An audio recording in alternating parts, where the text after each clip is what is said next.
Legal support Bangladesh programme চ্যানেলের পক্ষ থেকে সবাইকে স্বাগতম। আমি আছি আপনাদের পাশে অ্যাডভোকেট মোহাম্মদ জাকির হোসাইন। আপনারা জানেন যে বর্তমানে বাংলাদেশে যে ঘটনাগুলো ঘটে যাচ্ছে সেই ঘটনাগুলো নিয়ে আমরা আলোচনা করি। ঠিক তেমনি আজ যে বিষয় নিয়ে আলোচনা করব তা হলো যে মেয়েদের জন্য বর্তমানে বাংলাদেশে কি আইন আছে। এই বিষয়ে আপনারা কিন্তু অনেকেই প্রশ্ন করেন যে বেসিক্যালি নারীদের জন্য বর্তমানে বাংলাদেশে কি স্পেসিফিক আইন আছে এবং কি আইনের মাধ্যমে তারা বিভিন্ন ধরনের রেমেডি পেতে পারে যখন তারা কোনোভাবে ভিক্টিমাইজ হয়ে যায়। প্রথমে বলবো যে দেখেন, প্রথমত নারী শিশু নির্যাতন দমন আইন নারী শিশু নির্যাতন দমন আইন 2003 কিন্তু আপনাদের জন্য করে দেওয়া হয়েছে।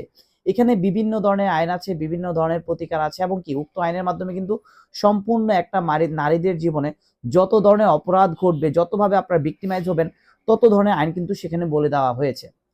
সেকেন্ডলি আমি নর্মালি যে মামলাগুলো আপনাদের ভিতরে হয়ে থাকে সেই বিষয়গুলো আমি আপনাদেরকে একটু বলে দিতে চাই।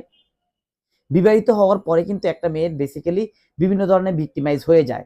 আর বিবাহিত হওয়ার পরে যদি কোনো মেয়ে ভিক্টিমাইজ হয়ে যায় সেক্ষেত্রে আপনার জন্য কি আইন আছে এই বিষয়টা আজ আমি একটু ক্লিয়ার করে দেওয়ার চেষ্টা করব। প্রথমত যদি কোনো মেয়ে বিবাহিত হন, বিবাহ হওয়ার পরবর্তীতে যদি কোনো স্বামীর বাসায় বসবাস করার সময় আপনার স্বামী আপনার থেকে যৌতুক চায়, সেক্ষেত্রে আপনি অবশ্যই যৌতুক মামলা করতে পারেন। সেকেন্ডলি যদি আপনার স্বামী যৌতুকের দায়ে যদি আপনাকে নির্যাতন করে, অর্থাৎ যৌতুক চাচ্ছে 5 লাখ টাকা 10 লাখ টাকা যৌতুক চাচ্ছে কিন্তু আপনি দিতে পারছেন না, আপনার ফ্যামিলি দিতে পারছে না, সেজন্য আপনাকে মারধর করছে, সেক্ষেত্রে কি করবেন?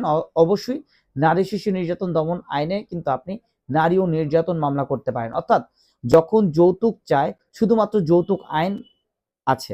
আর যদি যৌতুকের জন্য মারধর করে সেক্ষেত্রে কিন্তু যৌতুকের জন্য মারধর করলে নারী নির্যাতন আইন আছে। পরবর্তীতে মনে হতে পারে আপনার হাজবেন্ড আপনার ভরণ পোষণ দিচ্ছে না, সেক্ষেত্রে আপনি ভরণ পোষণ মামলা করতে পারেন। ফোর্থলি আপনি মনে করতে পারেন যে আপনাকে ভরণ পোষণ দিচ্ছে কিন্তু আপনি কাবিনের টাকা পরিশোধ করছে না, সেই ক্ষেত্রে কিন্তু আপনি কাবিনের টাকার জন্য মামলা করতে পারেন। ফাইনালি একটা জিনিস মাথায় রাখবেন যে সংসার যখন প্রবলেম তৈরি হয়, সেই প্রবলেমের মাঝখানে আমরা প্রায় সময় দেখি যে সন্তান নিয়ে বাড়াবাড়ি শুরু হয়। সন্তানটা কার কাছে থাকবে? এই ক্ষেত্রে কিন্তু অবশ্যই স্বামীর কাছে যদি সন্তান থেকে যায় সেক্ষেত্রে স্ত্রী কিন্তু অবশ্যই কাস্টডি মামলা করতে পারবেন। এটা আপনার এজ অফ রাইট। বাচ্চার বয়স যেমনই হোক না কেন আপনি কাস্টডি মামলা করে কিন্তু বাচ্চাকে আপনার কাছে নিতে পারবেন এবং কি বাচ্চা দেখার পারমিশন পেতে পারেন। ফাইনালি একটা কথা মাথায় রাখবেন যে আপনাদের জন্য কিন্তু যদি এমন হয় যে আপনার স্বামী আপনাকে ডিভোর্স দিয়ে দিয়েছে, এই মুহূর্তে কি করণীয়?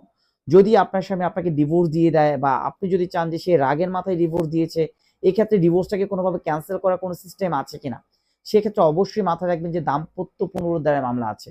এই দাম্পত্য পুনরুদ্ধারের মামলা করে 3 মাসের ভিতরে, অর্থাৎ ডিভোর্স কার্যকর হতে 3 মাস সময় লাগে। এই 3 মাসের ভিতরে কিন্তু আপনাকে অবশ্যই দাম্পত্য পুনরুদ্ধারের মামলা করে ডিভোর্সটা অস্থায়ীভাবে স্টপ রাখার ক্ষমতা আপনার আছে। সেক্ষেত্রে অবশ্যই মামলাটা করতে পারিবারিক কোর্টে। সো আশা করি আপনাদের নারীদের জন্য যে আইনগুলো ম্যাক্সিমাম ক্ষেত্রে বর্তমানে বাংলাদেশে প্রয়োজন পড়ছে, আমার এই ভিডিওর মাঝখানে আপনারা বুঝতে পারবেন যে কোন আইনগুলো আপনাদের জন্য আছে এবং কি উপকার আপনারা এর মাঝখানে পেতে পারেন। তবে এই ভিডিওর মাঝখানে আমি আরেকটা কথা বলতে চাই যে যদি কেউ মিথ্যে মামলা করেন সেক্ষেত্রে কিন্তু দায়ভার আপনার। কারণ আপনার সাথে যদি সত্যিকারী ঘটনা ঘটে যায় সেক্ষেত্রে আপনি মামলা করতে পারেন, কিন্তু যদি কোনো মিথ্যে ঘটনা দেখিয়ে মামলা করেন সেই ক্ষেত্রে কিন্তু আপনাকে ক্ষতিপূরণ দিতে হতে পারে এবং কি কাউন্টার মামলায় কিন্তু আপনি ফেঁসে যেতে পারেন। আশা করি বুঝতে পেরেছেন। এরপরও যদি উক্ত বিষয় নিয়ে, নারীদের আইনগত বিষয় নিয়ে কিছু জানা থাকে অবশ্যই আপনারা আমাদেরকে জানাতে পারেন।